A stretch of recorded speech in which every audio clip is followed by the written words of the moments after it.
I'm getting ready for the EPP group and I'm really excited, but it does take quite a bit of prep beforehand.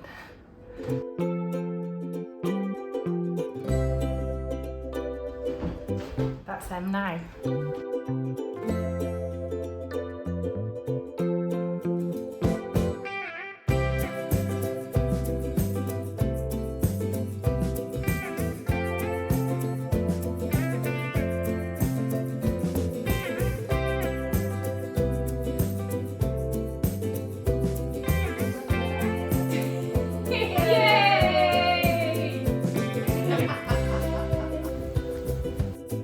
So I've got an ill boy home from school today and I'm working, so it's quite full on.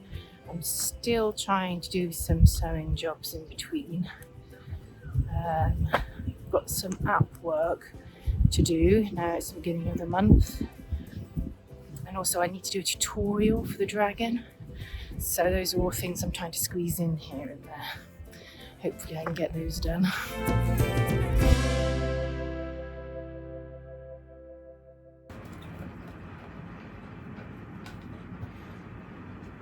So I'm just setting up for a little short I'm going to do, and it's on how to tuck tails for really pointy bits on the dragon, on the head and on the teeth. It's a half diamond, and you don't want the tail sticking out if you're going to applique it. So it's just a tutorial to show how I tuck the tail to keep it as a point. I think that might be useful. It's not the easiest, I've had to have a little practice to be honest, but hopefully when I'm filming it will all go okay.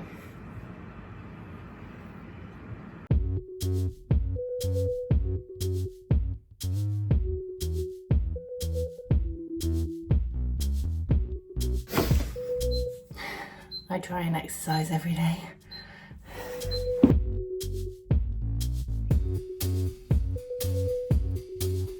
So I do a mix of yoga, Pilates and the bike in the mornings, although I've just bought some dumbbells, so I'm going to start doing those soon as well. It does wake me up and sets me off for a good day, even if I would just rather be sat drinking this.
This week is my last full week in my 40s, so that's quite shocking. So is my hair. What do I do with this? I mean, what do I even do with it? Borderline. So I'm asked a lot about what equipment I use, and if I was to summarise it, on the whole, I'd probably say the cheapest I can find. Let me show you. So quite a few years ago, I very briefly sold some little kits on Etsy, and I bought these needles, and they're Dia 12 double long. I'll do a close-up of the package so you can see it. And I have tried many different types of needles since then, And these are just always the ones I come back to. And I gave them to everybody in my sewing group at the weekend, and they all love them as well. They're super thin. I mean, they're a little bit flexible, quite a good size eye. They do bend after a while, but then don't they all? And sometimes they do snap a little bit as well. But they glide through the fabric, in my opinion. You may like them, you may not like them. They are made in China, I think, quite reasonably priced as well. Hence, I had them for my kits. But I just keep going back to them every time. So those are my dear needles. Next, obviously, is thread. That's the next big one. And I mentioned before that I go to Lidl a lot. Mainly because they have these big boxes of different colours at such a good price, and I really always try to match my thread colour with my fabric, so they come in such a good wide variety of colours that I tend to pick them up, and it's unusual if it doesn't match one of my fabrics. It's not 100% cotton. I find 100% cotton can be a bit too thick. And I know that they say that using cotton or thread, which isn't 100% cotton, can over time cause wear on the fabric. It's not something I'm too concerned about because many of my pieces are wall hangings, but I guess if there was going to be a quilt that was going to be used over and over and over again, you might prefer to use 100% cotton thread. But anyway, this is what I tend to go to. And then if for some reason I don't have the colour that I need, I would buy a Gutermann thread. Very thin, strong, smooth, so it doesn't knot as much.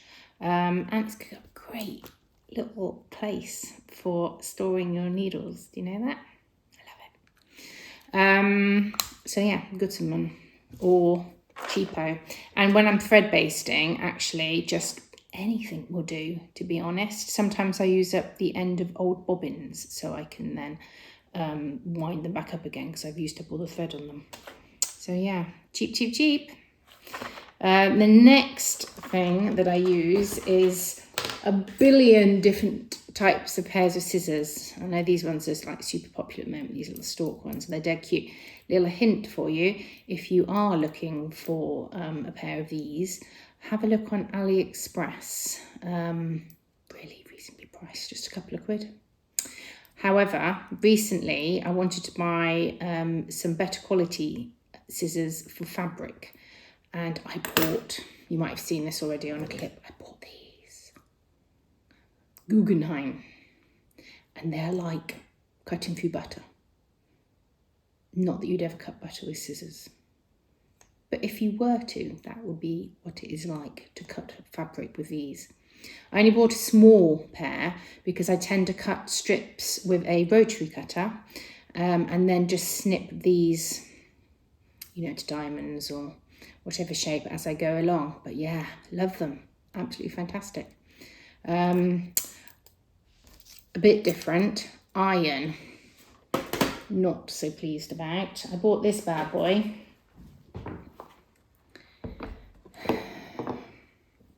Probably about a year and a half ago.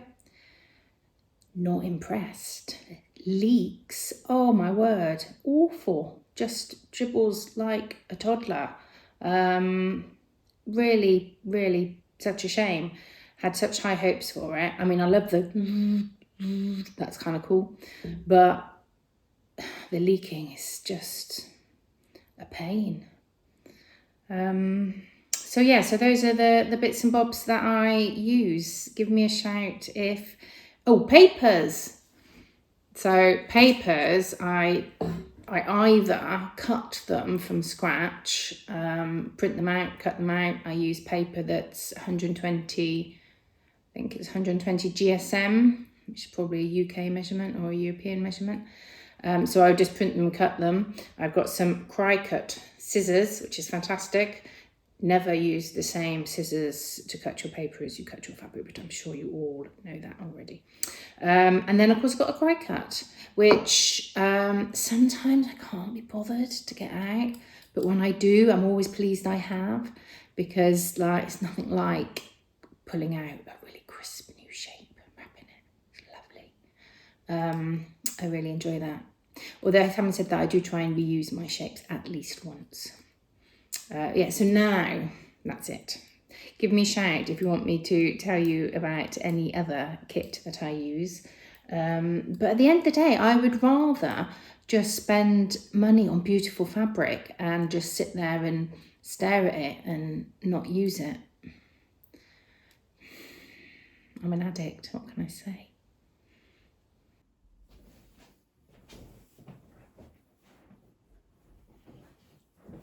So, after weeks of procrastination and preparation, I'm actually about to go and start the appliquing. Don't forget to like, subscribe and share. Thanks for watching. See you next time.